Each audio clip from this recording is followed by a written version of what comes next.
क्योंकि वक्त की दामन में गुंजाइश नहीं है, बात को आगे बढ़ाऊं तो ये बढ़ती जाएगी। मुझे टाइम का एहसास होता है। अगर मेरे शागिर्द रशीद के साहबजादे ने 6 मिनट लगाए तो मेरा हक बनता है मैं 12 मिनट लगाऊं। मुझे पीर सैयद सनाउल्लाह शाह साहब गिलानी ने 7 मिनट दिए, मेरा हक बनता है कि मुझे 7 मिनट दिए हैं तो मैं 7 मिनट से पहले स्टेज को छोड़ दूं।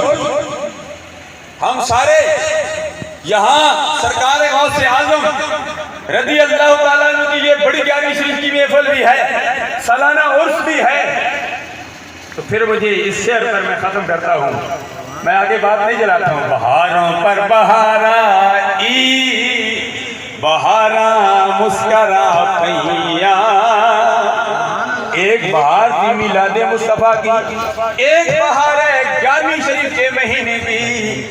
ये 11वीं शरीफ का महीना है गौसे आज़म रज़ी अल्लाह ताला अन्हु के मुरीदों के मुरीद मेरी मुराद पीर सैयद मुनव्वर हुसैन शाह साहब गिलानी अलैहि रहमत का उर्स मुबारक है।